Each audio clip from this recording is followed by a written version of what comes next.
하나님께서 여러분 한 사람 한 사람 갈 길을 보여주시는 은혜가 임하기를 바랍니다. 복 주시기를 기뻐하신 하나님께서 여러분들에게 하늘의 신령한 복을 주시고 이 땅에 기름진 복으로 이 시간 충만 내려주시기를 소망하며 축복합니다. 아멘. 오늘 우리가 함께 나눌 말씀은 신앙인 무엇으로 사는가 라고 하는 그런 주제로 함께 나누려고 합니다. 여러분, 신앙인 하면 먼저 무엇이 생각돼요? 믿음으로 살아가는 사람이라고 생각할 거예요. 그렇습니다. 믿음으로 살아가는 사람을 우리는 신앙인이라고 해요. 그렇다고 한다면 무엇을 믿느냐라고 하는 질문을 한 번쯤 해볼 필요가 있어요. 돈을 믿고 살아가는지, 자신의 재능을 믿고 살아가는지, 아니면 어떤 권력을 믿고 살아가는지, 어떤 능력 있는 사람을 의지하고 믿고 살아가는지, 내가 뭘 믿고 사느냐. 오늘 본문의 주인공도 예미야는 31절 말씀에 내 하나님이여 나를 기억하사 복 주시옵소서라고 기도하고 있어요. 이 느헤미야는 자기에게 맡겨진 모든 사명 사역을 다 감당하고 마친 다음에 사람이나 어떤 백성에게 내가 이런 업적을 이루었고 이렇게 이랬다라고 자랑하거나 보고하지 아니하고 하나님을 향해서 기도하는 거예요. 하나님이여 나를 기억해 주시옵소서. 그리고 내게 복 주시옵소서. 그렇습니다. 참 신앙인은 하나님을 믿는 사람이에요. 하나님을 믿고 살아가는 사람이 참 신앙인이다. 그러면 하나님을 믿는 신앙인은 무엇으로 살아가야 되느냐는 것을 우리가 한번 생각하려고 합니다. 우리 요한복음 6장에 보면 예수님께서 오병이어의 기적, 보리떡 5개와 물고기 2마리를 가지고 5,000명을 먹이십니다. 이 백성들이 깜짝 놀란 거예요. 우리가 그동안 먹을 것 때문에 그렇게 걱정을 했는데 예수라고는 저분만 우리 왕으로 모시면 우리는 먹을 거 걱정할 것도 없다. 그래서 예수님을 왕으로 추대하려고는 움직이 일어난 거예요. 예수님 그 모습을 보고 피하셔서 건너방으로 가는 거예요. 예수님의 목적은 그들에게 먹을 걸 주기로 오신 분이 아니기 때문에 그렇잖아요.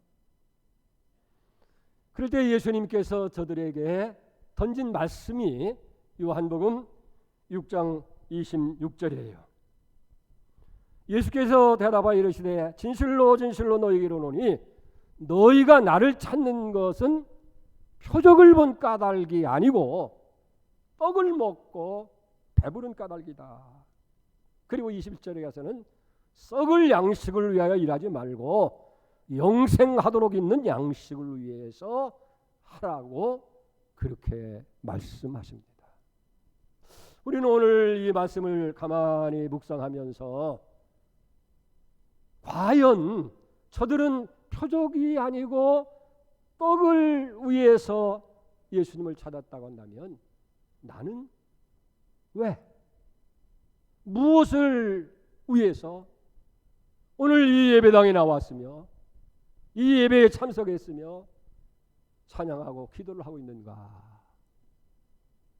나도 역시 유대 백성들처럼 썩을 양식 먹어서 배부르게 하는 그 떡을 찾고 있는 것이 아닌가. 부자가 되고 성공하고 출세를 위해서 주님을 찾고 있지 않는가, 우리를 살펴봐야 될 줄로 믿습니다. 그랬을 때 그 제자들이 물었어요. 선생님, 우리가 무엇을 하셔야 하나님 일을 할 수 있습니까? 좀 미안했던가 봐요. 그랬더니 예수님께서 29절에 예수께서 이르시되 하나님께서 보내신 일을 믿는 것이 하나님의 일이다. 무엇이 하나님 일이냐? 하나님께서 보내신 자, 우리의 구원자가 되시는 예수 그리스도를 믿는 것이 하나님 일이고, 언제나 그 하나님 일을 생각하면서 살아가는 사람, 그 사람이 신앙입니다 라고 그렇게 정의를 내릴 수가 있습니다. 자, 그렇다고 한다면 신앙인은 그런 무엇으로 살아야 되느냐? 여러분, 첫째 신앙인은 하나님으로 살아가는 거예요. 신앙인은 하나님 중심으로 살아가는 거예요. 적어도 우리 그리스도인들은 자신의 재산이나 지식이나 권력이나 어떤 경험이나 재능에 의해서 살아가는 사람이 아니라 하나님의 은혜, 하나님의 사랑, 그리고 하나님의 도우심으로 살아가는 사람, 그게 바로 참된 신앙인의 모습이다 하는 거예요. 좀 쉬운 말로 얘기하면 우리가 매 순간 우리는 하나님을 부르느냐 그렇지 않느냐 하는 데에서 신앙인과 불신앙인의 차이가 있다는 거예요. 로마서 8장 5절 말씀에 보면 육신에 따르는 자는 육신의 일을, 영을 따르는 자는 영의 일을 생각하나니 육신의 생각은 사망이요 영의 생각은 생명과 평안이다. 그리고 8절에 보면 육신을 있는 자들은 하나님을 기쁘시게 할 수가 없다 하는 거예요. 적어도 신앙인은 영이신 하나님을 생각하는 거예요. 세상적인 것은 다 결국은 죽음으로 썩어지는 걸로 끝나지만은 영적인 것은 생명이 되고 영생이 되어져 참된 평안이라 하는 거예요. 그렇습니다. 영을 생각하고 하나님을 따르는 자만이 하나님을 기쁘시게 할 수 있는 줄 믿습니다.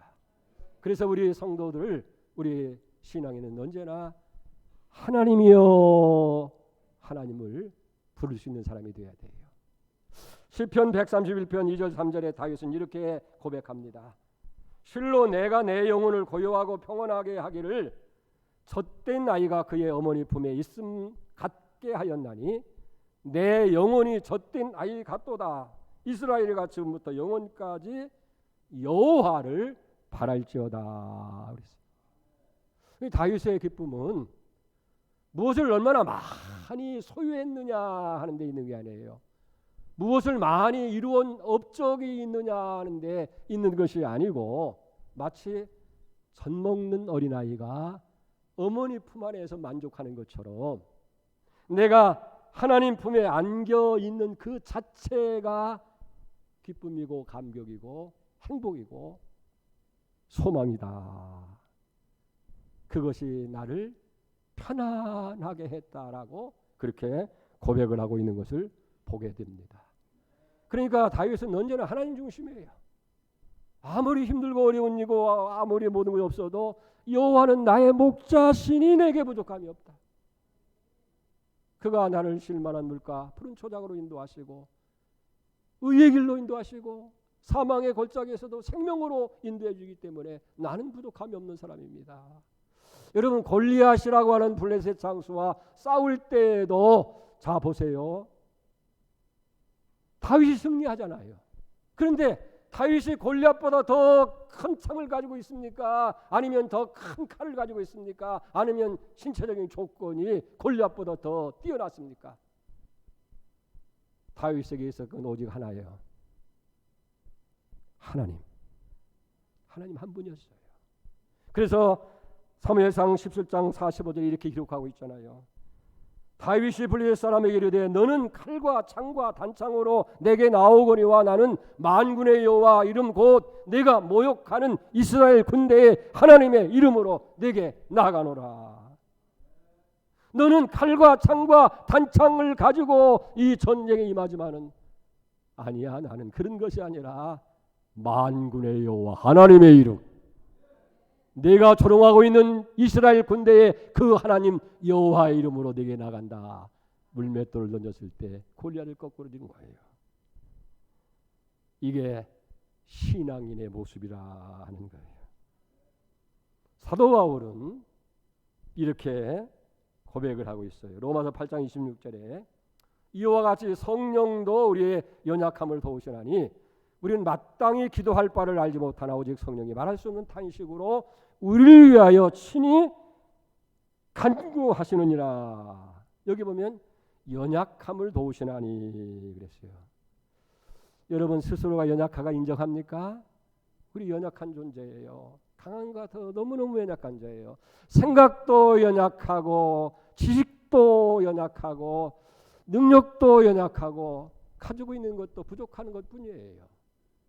그런데 그런 것을 어떻게 보충하고 메꿀 건지를 우리는 모르는 거예요. 사실은 연약한 것 때문에 기도하고 있다고 해도 어떻게 무엇을 구해야 할런지 그것도 조차도 모르는 어리석은 사람이에요. 그런데 여기 성경은 뭐라고 말합니까?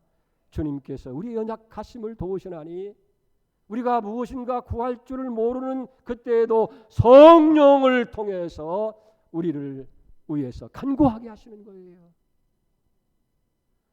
하나님께서 여기 보면 뭐라고 얘기합니까? 오직 성령의 생각을 아시나니 성령이 하나님의 뜻대로 성도들을 위해서 기도해 주어서 연약함이 강함이 됩니다. 부족함이 넉넉함이 되어집니다. 문제가 해결되는 기적이 일어나게 된다 하는 거예요. 그래서 시편 40편의 10절에 이렇게 약속하잖아요. 두려워하지 마라. 놀라지 말라. 너희와 함께함이라. 놀라지 말라. 나는 네 하나님이라. 내가 너를 굳세게 하리라. 참으로 너를 도와주리라. 참으로 의로운 나의 손으로 너를 붙들리라. 우리가 아무리 재주가 있고 능력이 있다 하더라도요, 인간은 부족해요. 한계가 있어요. 그리고 때로는 절대 도움이 필요할 때가 있어요. 근데 누가 있어서 내 연약함과 내 부족함과 이 필요를 채워줄 수 있느냐는 얘기예요. 아무리 자식이 사랑하더라도 부모가 다 자식을 채워줄 만한 능력이 부모에게 없어서 안타까워하잖아요. 사랑하는 사람이 아무리 그를 위해서 목숨까지도 희생한다고 하지만은 결정적인 순간에 같이 있어줄 수도 없고 해결할 수 없으니까 목말라 하는 거예요. 그런데 하나님은 우리와 함께 하십니다.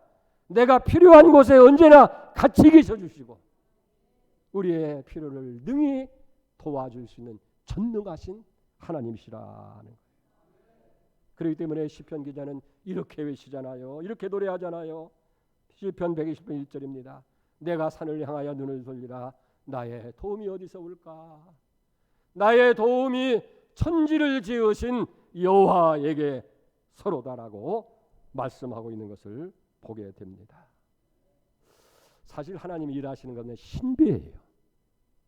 무슨 굉장한 능력이나 뭐 번개와 천둥 치는 것처럼 그렇게 역사하는 것이 아니라 사실은 연약한 우리를 도우심으로 하나님의 능력을 드러내는 거예요. 저 사람이 뭘 할 수 있어? 저 연약한데 뭘 이룰 수 있어? 그런데 나중에 그가 위대한 일을 이룹니다. 큰 일을 이룬다. 아, 하나님 위대하시다. 하나님이 하셨다. 우리의 연약함을 도우심으로 하나님은 자신을 드러내시기를 기뻐하시는 거예요. 할렐루야. 연약한 것 때문에 낙심하지 마세요. 여러분들의 연약한 것을 들으셔서 영광 받으시는 하나님이신 것을 믿으시기 바랍니다.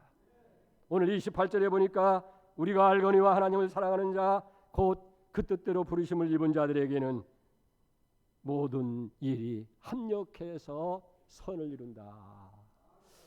이 말씀 좋아하지요. 참 너무 귀한 말씀이에요. 이 말씀이 없었다고 한다면 우리가 어떻게 이 힘들고 어려운 세상을 살아갈까 생각하고 묵상하고 할 때마다 합력해서 선을 이룬다. 합력해서 선을 이룬다.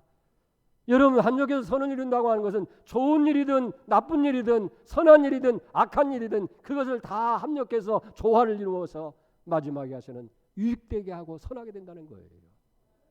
그러나 믿지 아니하는 사람, 세상 사람은 어떻게 생각해요? 좋은 것이 좋은 것이고 좋은 생각이 돼야 결과가 좋다고 생각합니다마는 우리 신앙인들은 그렇지가 아니한 것이에요.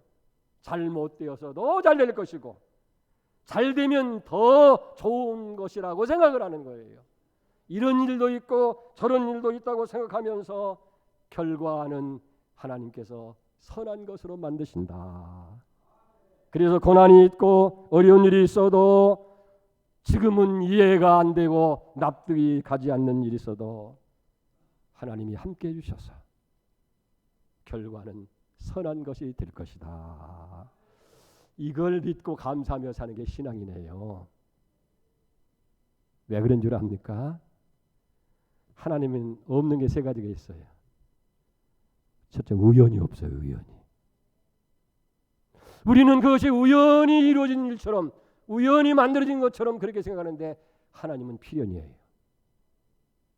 우리는 실수가 같고 잘못한 것 같고 그것 때문에 전전긍긍하는데 하나님에게는 실패가 없어요. 그리고 하나님에게는 불가능이 없어요. 다 가능해요. 그래서 어떤 때는 사람 때문에 가슴 아픈 때도 있잖아요.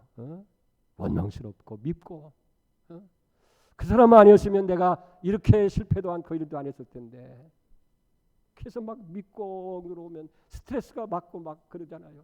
근데 이 말씀 묵상하다 보면 그래 그게 우연히 된 일이 아닌데 하나님은 실패가 없는데 결코 하나님께서 그걸 서로를 바꾸신다 생각하면 위로가 돼요. 힘이 생겨요. 미워하지 말자. 그 사람을 통해서 하나님께서 내게 더 크신 것, 더 좋은 선을 이루기 위해서 그렇게 하니 너무 고맙고 감사구나. 그 위로가 돼요. 그게 낙심이 됐다가도요. 그래, 하나님이 실패가 없는데 하나님이 하실 거야. 하나님 나중에는 위대한 일을 만들어 가실 거야. 그런 힘이 생기는 거예요. 이게 신앙이네요. 이런 일도 있고 저런 일도 있고 이해가 안 되는 일도 있고 넘어지는 일도 있고 실패하는 일도 있지만은 합력해서 선을 이루는 거예요. 요셉을 보세요. 요셉의 잘못된 것, 팔려가고 감옥에 갇히는 것, 그게 잘못된 일이 아니었잖아요. 형들의 미움을 받아서 애굽의 종으로 팔려갑니다. 억울하게 누명을 써서 감옥에 갇힙니다. 얼마나 기가 막혀요. 내 잘못이 아닌데. 그런데 나중에 보니까 그게 출세의 지름길이었더라고 말이에요. 거기서 술 맡은 관원장을 만나고 기도에 해석해주고 그것이 바로에게 알려져서 바로의 꿈을 해석해주니까 바로가 보니까 이렇게 지혜롭고 이렇게 똑똑하고 하나님과 심통하는 사람 내가 처음 만난다. 너는 이 애굽을 통치해라. 지휘는 내가 높을런지 모르지만은 모든 통치는 네가 한다. 할렐루야. 그래서 요셉은 형제들에게 얘기합니다. 창세기 50장 20절에요. 당신들은 나를 해라했으나 하나님은 그걸 선으로 바꾸사 오늘같이 많은 백성의 생명을 구원하셨나이다. 당신들은 나를 해야 했지만은 당신들이 아니라 하나님이 하셨습니다. 그리고 오늘 많은 사람들의 생명을 구원했습니다.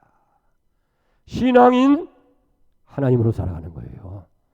여러분 하나님을 부르세요. 하나님 중심으로 사세요. 하나님이 여러분의 힘과 능력이 될 줄 믿습니다. 두 번째로 신앙인 무엇으로 사는가? 신앙인은 하나님의 복주심, 상주심을 바라보면서 살아가는 사람인 줄 믿습니다. 무슨 얘기냐면 하나님께서 당신의 백성들에게 주실 복이 있다는 거예요. 복 주시기를 기뻐하시는 하나님이라는 거예요. 그래서 히브리서 기자는 히브리서 6장 14절 보면 내가 반드시 너에게 복을 주고 복을 주고 복을 주고 또 주고 또 주고 또 주고 그래서 번성케 하고 번성케 하리라 약속하신 거예요. 아멘. 그러니까 나는 어떤 사람이에요? 복을 받을 사람이에요. 하나님이 내게 주실 복이 있다고 말해요. 아직 그 복 받았으면 이제 받으시길 주의로 축복합니다. 그런데 이 복은 그냥 주시는 것이 아니라 심는 대로 주신다. 심는 대로. 사람이 무엇을 심든지 심는 대로 거두는데 하나님께서는 60배, 100배로 거두게 하신다 하는 얘기예요. 그러니까 우리가 복 주심을 믿고 열심히 충성하세요. 열심히 봉사하세요. 열심히 헌금, 헌신하세요. 더운데 성가대에서 힘들다고 하지 마시고 상 주심을 바라보고 아멘. 그러면 신바람 나는 거예요. 하나님 주실 복이 있다는 거예요. 여러분 아브람도 보세요. 이삭 100세 얻은 이삭을 어떻게 받을 수 있었습니까? 복 주시는 하나님을 바라보니까 쉽게 받을 수 있는 거예요. 그래서 히브리서 기자는 11절 19절에 보니까 그가 하나님이 능히 이삭을 죽은 자 가운데서 다시 살리실 줄을 생각한지라. 그러니까 죽은 자 가운데 도로 받은 거예요. 하나님이 도로 살려주신다. 믿음이니까 이삭을 바치는 거예요. 모세가 어떻게 충성하시냈어요? 히브리서 기자는 이렇게 얘기합니다. 히브리서 11장 25절에 도리어 하나님 백성과 함께 고난받기를 잠시 제약의 낙을 누리는 것보다 더 좋아하고 26절 그리스도를 위하여 받는 수모를 애굽의 모든 보화보다 더 큰 재물로 여겼으니 그 다음은 다 같이 아주 큰 소리로 하세요. 상 주시는 을 바라봅니다. 여러분 예수님께서도요 마태복음 5장 10절에 이렇게 말씀해요. 의를 위하여 핍박을 받는 자는 복이 있나니 천국이죠 이것이요. 나로 말미암아 너희를 욕하고 박해하고 거짓으로 너희 거스려 모든 악한 말을 할 때에 너희에게 복이 있다. 기뻐하고 즐거워하라. 하늘에서 너희 상이 크다. 여러분 어떻게 미워하고 핍박하고 조롱하고 하는데 기뻐할 수 있고 즐거워할 수 있어요? 받을 상이 있다는 거예요. 너희 받을 상이 크다 하는 얘기입니다. 여러분 그렇기 때문에 우리는 기뻐하고 즐거워할 수 있게 되는 줄 믿습니다. 이게 신앙인의 모습이에요. 사랑하는 성도 여러분, 성경은 우리가 무조건 희생하고 무조건 헌신하라고 하지 않는 거예요. 많은 열매가 있다. 받을 상이 있다. 내가 너에게 줄 복이 있다. 그러니 충성하라, 헌신하라. 그러면 생명의 면류관으로 내게 씌워주리라, 채워주리라, 넘치도록 안겨주리라. 주님 약속하시는 줄로 믿습니다. 그래서 우리는 주님을 위해서, 복음을 위해서, 교회를 위해서 여러 가지 충성, 헌신할 때마다 보상을 바라보면서 믿음으로 충성하고 믿음을 가지고 상급을 바라보면서 헌신하고 믿음을 가지고 봉사하는 것이 믿음의 사람, 신앙인의 모습인 줄 믿습니다. 여러분 보세요. 마가복음 10장 29절에 보면 예수께서 이르시되 내가 진실로 너희에게 이르노니 나와 및 복음을 위해서 집이나 자식이나 어머니나 아버지나 자식이나 전토를 벌인 사람은 현세에 있어서 오늘 우리 현실에 우리가 살아가는 삶을 통해서 집과 형제와 자매와 어머니와 자식과 전토를 100배나 받되 박해를 겸하여 받고 내세에 영생을 얻지 못할 자가 없다. 할렐루야. 또 마태복음 25장에 보면요 마지막 날 심판의 날에 오른편과 왼편의 사람을 딱 갈라놓고 오른편에 있는 사람에게 이렇게 얘기하는 거예요. 그때 임금이 오른편에 있는 자들에게 이르시되 내 아버지께 복을 받을 자여 나와 창세로부터 너희를 위하여 예비한 하늘나라를 상속하라. 그 다음 잘 들어보세요. 내가 줄일 때에 먹을 것을 주었고 목마를 때에 마실게 하셨고 나그네 되었을 때에 돌아보았고 옥에 갇혔을 때에 와서 보았느니라. 사람들이 깜짝 놀란 거예요. 임금님이 언제 임금님이 옥에 갇혔고 임금님이 목말랐고 언제 임금님이 옥에 갇혔고 임금님이 언제 나그네 됐습니까? 그리고 언제 우리가 도와줬습니까? 그랬더니 40절에 뭐라고 합니까? 임금이 대답하여 이르되 내가 진실로 너희에게 이르노니 너희가 여기 내 형제 중에 지극히 작은 자에게 한 것이 곧 내게 한 것이라. 그리고 영원한 나라를 상속하라고 축복하는 거예요. 믿음의 사람은요 상급 보고 일하는 사람들이에요. 물론 불쌍히 여기고 소외되고 어려운 사람 도와주고 하는 것, 그러나 우리 믿음의 사람은 한 단계 더 보는 거예요. 불쌍해서 도와주고 어려워서 도와주는 인도적인 윤리도 도와주는 것이 아니라 하늘의 상이 크다고 말이에요. 예? 그것이 곧 주님에게 위해서 도와주고 목마른 사람에 물 한 컵 준 것이 주님께 드린 것이 되고 할렐루야.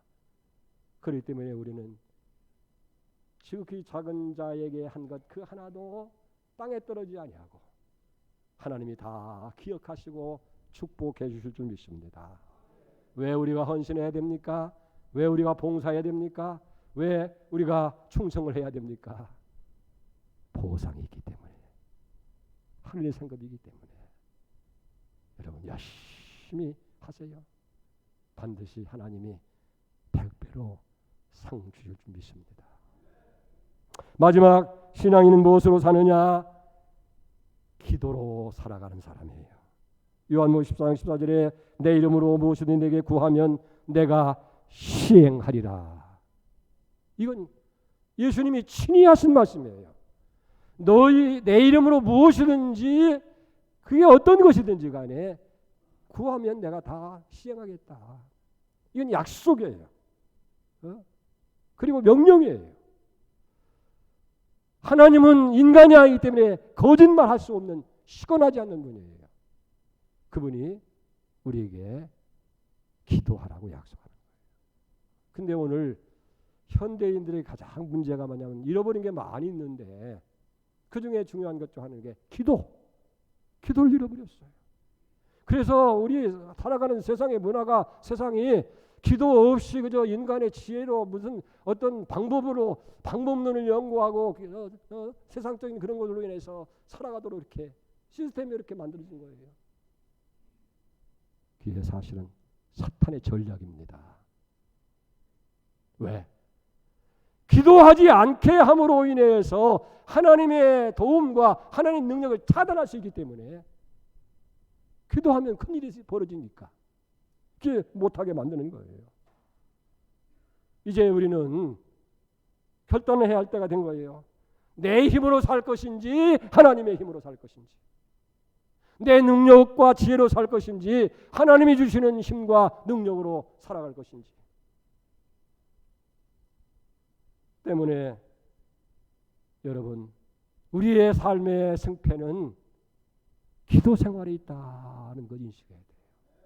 얼만큼 기도의 생활을 늘리고 기도의 폭을 넓히느냐에 따라서 인생의 승패가 달려있기 때문에 기도에 방해되고 장애가 되는 것 이제는 하나하나 끊으세요. 취미가 됐든 인간이 됐든 관계가 됐든 간에 하나님 앞에 더 함께 나가서 적은 일이라도 하나님 나를 기억해 주십시오. 하나님 도와주십시오. 지혜가 부족합니다. 후이시고 꾸짖지 않는 하나님께 구하라. 그리하면 주시리니. 할렐루야. 기도하자고 말해요. 여러분 영적 전쟁의 모델이 되는 출애굽기 17장은 여러분이 잘 아실 거예요. 이스라엘 백성들이 광야 생활할 때에 광야의 약탈자인 아멜렉의 추적을 받게 됩니다. 그러니까 어떻게 해요? 광야에 그대로 죽을 수는 없잖아요. 모세가 여호수아를 총사령관으로 해서 백성들 젊은 사람들을 동원해 가지고 전쟁터에 보냅니다. 근데 이상하게 모세는 슬그머니 뒤로 빠지더니 산으로 올라가는 거예요. 이상한 일이 벌어집니다. 이 모세는 산 위에 올라가서 가만히 있는 것이 아니라 두 손 높이 들고 기도하는 거예요. 근데 출애굽기 17장 11절에 보니까 모세가 손을 들면 이스라엘이 이기고 손을 내리면 아멜렉이 이기더니 그랬어요. 무슨 얘기냐면 모세가 기도하면 이스라엘이 이기는 거예요. 손을 내리면 아멜렉이 이기는 거예요. 모세가 너무 힘들어서 손을 내리면 이상하게 승리하던 싸움이 갑자기 역전돼서 아멜렉이 막 죽이는 거예요. 그러니까 아론과 홀이 옆에 가서 손을 받들어 주어서 전쟁에 승리할 때까지 손을 내리지 않고 기도하니까 이스라엘이 승리한 거 여호와리시 승리하는 역사가 일어나게 된 줄 믿습니다.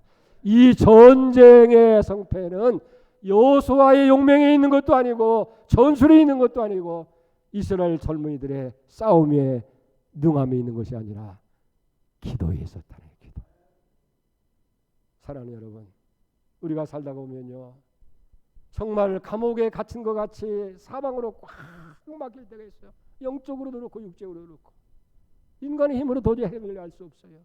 마치 차고에 붙어 있는 죄수 같은 그런 상황. 누가 이 옥문을 열 수 있고 누가 이 차고를 풀어줄 수 있겠어요? 성경이 거기에 대한 해답을 줘요. 그게 사도행전 12장 5절 말씀입니다. 이에 베드로는 옥에 갇혔고 교회는 그를 위하여 간절히 기도하더라. 초대교회 지도자 베드로가 옥에 갇히고 이 밤이 새면 내일 아침에는 땡강 목이 떨어질 사형이 이미 선고된 상황이에요. 그럴 때 교인들이 교회에 모여서 간절히 하나님께 기도했더니 그 밤에 천사를 보내주시는 거예요. 그리고 파수꾼들을 다 모르게 일어나라고 해서 데리고 나가니까 문이 저절로 열리고 베드로가 자유함을 얻게 된 줄로 믿습니다. 답답한 일이 생겼을 때 기도하세요. 하나님이 천사를 통해서 답답한 문을 여시고 여러분의 착오를 풀어주실 줄로 믿습니다. 초대교회 성도들이 이렇게 얘기해요. 사도행전 3장 5절에 보면 은과 금은 내게 없거니와 내게 있는 것으로 내게 주노니 곧 나사렛 예수 그리스도 이름으로 일어나 걸어라. 은과 금은 없거니와. 초대교회는 너무 가난했습니다. 은도 없고 금도 없었지만은 그들에게 예수 그리스도 이름이 있었어요. 오늘 한국교회, 오늘 우리의 교회 은도 있어요, 금도 있어요, 재정도 넉넉해요. 근데 예수 그리스도의 이름이 없다는 거예요. 그렇기 때문에 믿는다고 하면서도 무기력하고 교인들도 많아지고 교회 건물을 높이 있는데도 아무런 영향력이 없는. 사랑하는 성도 여러분, 제자들이 예수님께 물어요. 왜 우리는 그 일을 할 수가 없었습니까? 귀신 아이를 애쓰고 수고했는데 못 고쳤는데 예수님이 그 아이를 고쳐줬을 때 조용한 시간에 물어보는 거예요. 그때 예수님 답변은 뭐예요? 마태복음 10장 20절에 너희 믿음이 적으니 연고다. 겨자씨란 믿음만 있어도 산을 옮겨 바다를 빠뜨려 너희가 못할 일이 없다고 말씀하시고, 특별히 마가복음 9장 29절에는요 이렇게 말씀하고 있는 거예요. 기도 외에는, 기도 없이는 그런 일이 일어날 수가 없다. 기도하지 않고는 안 된다는 거예요. 근데 우리는 그걸 알면서도 기도하지 않는다고 하는 것. 이게 오늘 안타까운 우리의 현실이다. 여름이 되면 우리 어렸을 때 보면 많은 70년대에 보면 많은 사람들이 기도원으로 가요. 산상 집회로 가요. 나도 방학 때 산상 기도회 가서 은혜 받고 성령을 받았는데 지금은 동해안으로 서해안으로 어디 가서 더 편히 쉴 수 있는가, 어디가 잘 먹고 있는가, 육신만을 위해 사는데 아무런 영향이 없다고 말이에요. 여러분, 발전소에 전기가 많이 생산돼서 그걸 전선을 통해서 우리 가정으로 가져와요. 현관이 딱 올 때 그것이 스위치에, 두꺼비의 스위치에 의해서 집안으로 연결되어질 때에 집안의 모든 가전도구, 에어컨이 돌아가고 선풍기가 돌아가고 냉장고가 돌아가고 또 전자레인지가 만들어지고 이게 다 되어지는 거예요. 여러분, 그러나 스위치를 끄면 완전히 무용지물이 되는 거예요. 공장에 많은 시설을 해놨어도 스위치를 올려서 연결해 주지 아니하면 그 시설의 무용지물과 마찬가지예요. 기도가 전기를 연결해 주는 스위치인 것을 믿으시 바랍니다. 스위치는 전기를 만들 수는 없지만 전기를 연결해 주는 통로 역할을 할 수 있게 되는 거예요. 하나님의 복이 복 주시를 기뻐하시는 하나님의 복이 이미 여러분들의 가정에 와 있어요. 여러분의 문 앞에 와 있고 여러분의 사업장에 와 있고 여러분의 자신에게 와 있어요. 문제는 이제 스위치만 올리면 돼요. 그게 뭐예요? 기도예요. 하나님이여 나를 기억하사 복 주시옵소서. 해결해 주시옵소서. 기도하게 되어질 때에 엄청난 축복의 역사와 기적이 일어나게 될 줄 믿습니다. 그래서 예수님께서 결정적으로 요한복음 16장 23절에 지금까지는 너희가 내 이름으로 아무것도 구하지 않았다. 이제는 구해라. 그러면 받게 될 것이고 너의 기쁨이 충만해질 거다. 기도하시는 은혜가 있기를 주의 이름으로 축원을 드립니다. 말씀을 정리합니다. 신앙이 무엇으로 다릅니까? 우리는 무엇을 믿습니까? 하나님 믿는 사람 아니에요. 그러니까 하나님 중심으로 하나님의 일을 생각하면서 살아가야 돼요. 상주심을 믿고 충성 헌신 봉사하세요. 그리고 기도가 능력이고 기도만이 이룰 수 있다는 거. 느헤미야는 하나님만 생각했어요. 그리고 상급을 바라보면서 죽도록 충성 헌신하고 늘 기도할 때 아름다운 예루살렘 성을 만들어서 하나님께 복원하고 백성들에게 안정된 삶을 허락하신 줄로 믿습니다. 오늘 느헤미야는 이렇게 기도해요. 하나님이여 나를 기억하소서. 아이고 어떤 때는 그래요. 내 하는 꼬락지나 내 삶을 보면 감히 하나님의 이름을 부를 수도 없는데 근데 하나님은 그 이름을 부르는 걸 그렇게 좋아해요. 그래서 하나님 나를 기억해 주소서.